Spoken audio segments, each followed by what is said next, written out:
Okay guys, so as you could tell from the title of the video, I will be comparing both 385 and 390 mass and standard excavators from CCM to the Hitachi 870 bucket version by WSI. Both of these models are always in what you could say heated discussions or arguments about which one is better, and what I'm going to show you in this video are facts about which one is better, and then my opinion of which one I like better. So hopefully you stick around for the whole video, and I'll get this started. So to compare them in size and overall appearance, we could see they are just about of the same size. This version on the right here is the standard excavator version, and to switch them out real quick, I will show you the mass excavator version, and you will see that the body and undercarriage are exactly the same, but the boom, stick and bucket are obviously different, which you can see from viewing the top. The main thing that you could see here, and maybe it's just me, but are the tracks. And regardless which way you look at it, I feel like that you're almost cheated out on the tracks on the WSI Hitachi. So any way I look at it or try to look at it differently, the CCM models win with the tracks. They're just much wider and they're a lot more realistic for a machine with a bucket. Some will argue that the tracks on this are acceptable, which they are because obviously I bought the model. But 9 out of 10 times you will see the machine with wide pads like they are right here. Turning to the side of the model, and I'm going to show you the vents on this side and then the vents on this side. You could see, or it might be a little hard to see, but the WSI model wins, and this goes with all the detail and what I'm going to go through right here. The detail on the WSI model totally wipes the CCM models away. If you want to look at the detail in depth, please visit the reviews of them, which will be in the description. There is no question about it, the details and the functions of the WSI model totally wipes the 385 and 390 by CCM away. Even quick viewing of it, these vents right here are not etched through, and these are, and it really does show the effort that was put into the WSI model. Another feature is that the counterweight is removable. The bucket is also removable, which I will not be showing in this review this comparison video due to the time that it does take to remove it, but it's just, you know, features that this one doesn't have, and it's really what should be brought up in this.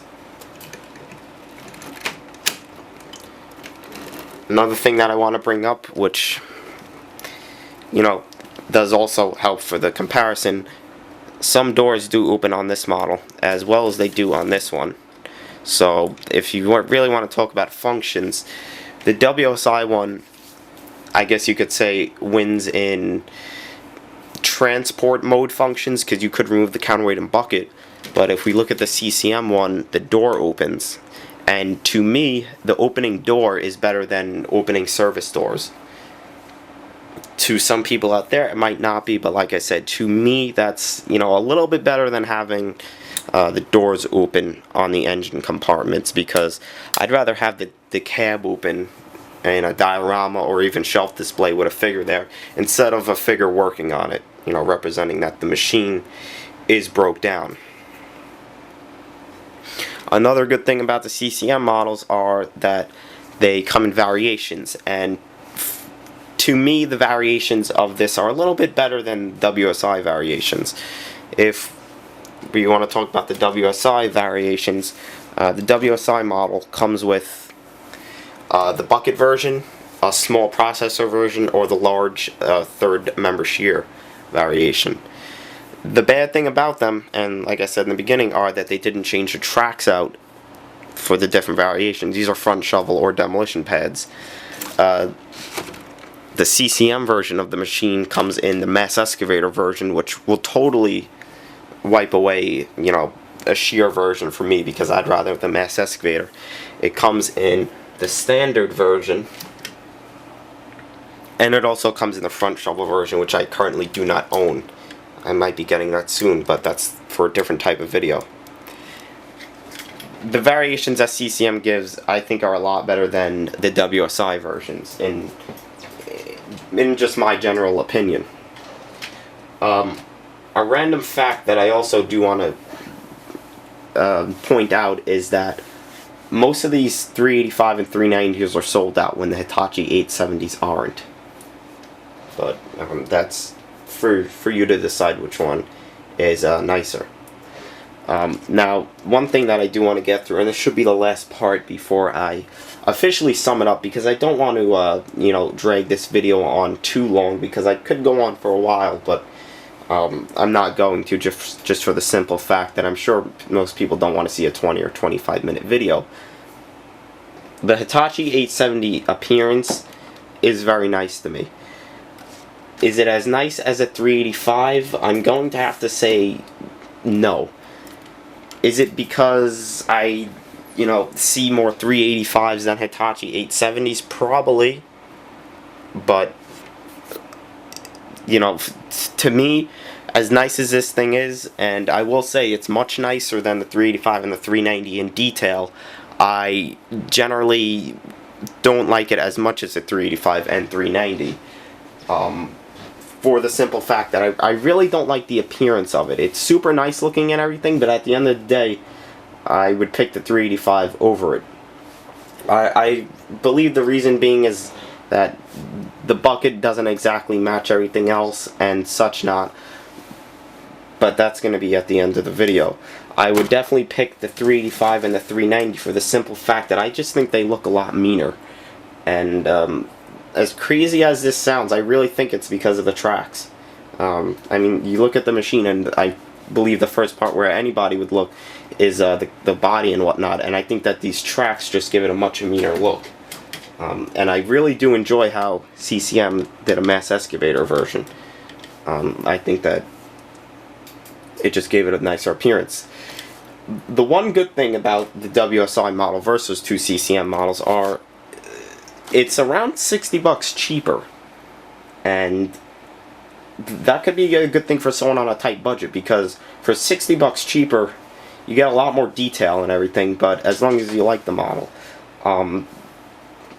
Now, is it a better model because it's $60 cheaper? It really depends, because I obviously bought the 385 and the 390 over this, even though it was cheaper. And like I said before, the Hitachi 870s are still available when the 385 and 390s are sold out.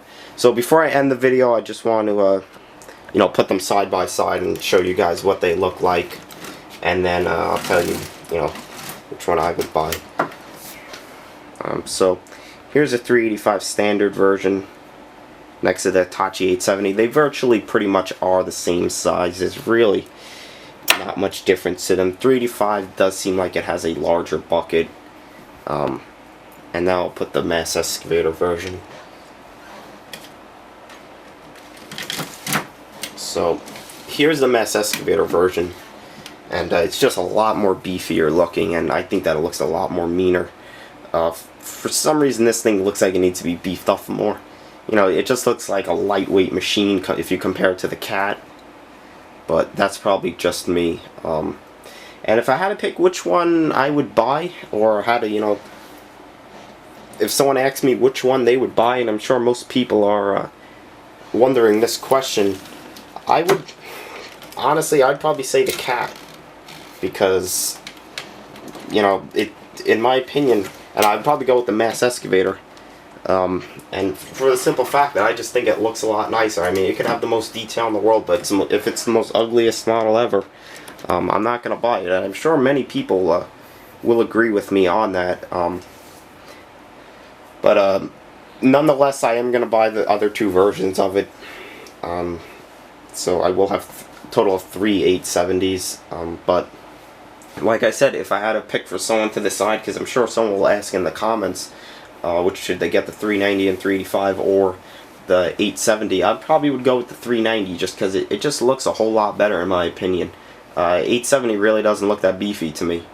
But besides the point, I hope you enjoyed the video. I hope I brought up some good points that some of you will enjoy. I'm sure that I did. And check out my other videos if you haven't. And thank you for watching.